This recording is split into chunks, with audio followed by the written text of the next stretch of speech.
Alright guys, so I want to take a moment to show you how to install everything we need for our course going forward, okay? And installation is actually very simple.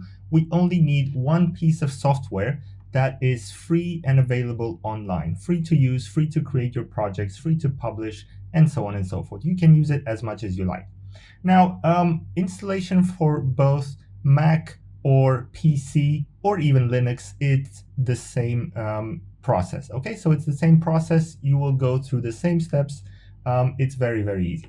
So the first thing we need to do is open up a browser window and search Google for IntelliJ. So usually the first link here will be the correct one. It will be jetbrains.com/IDEA. And I will also put a link to this URL attached to this lecture. So go ahead and open that website, and then we will find this IntelliJ IDEA website here. So IDEA stands for Integrated Development Environment, and they've just kind of added the A here to make this an idea. Okay, IntelliJ IDEA. So once you're here, let's go ahead and click on download. Choose your environment here at the top, Windows, Mac, or Linux. I'm on a Mac, so I'm going to choose Mac. And what we want is the community edition, okay?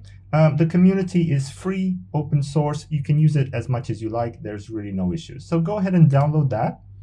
I'm going to pause the video while the download is finishing, and we will resume when I have finished downloading.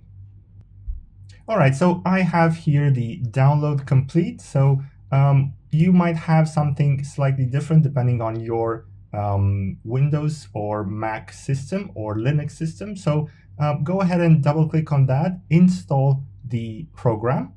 And I already have it installed, so I'm not going to reinstall it, but just go through the default process. Okay, there is no configuration that needs to be done. There's nothing special that you need to do. Just go through the default steps and install that. And actually, if we have a look at the website here, below it says Java and Kotlin. Okay, so Kotlin is a dialect of Java.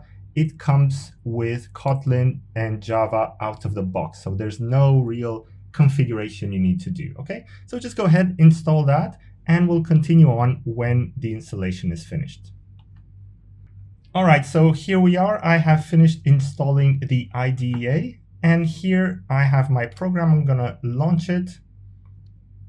Okay, we'll just get this pop-up while the program is loading. And once that is done, we are at this screen, and that is all the installation that we need to do. And in the next video, we're going to start creating projects and writing code that we can then run in our IDEA. I will see you there.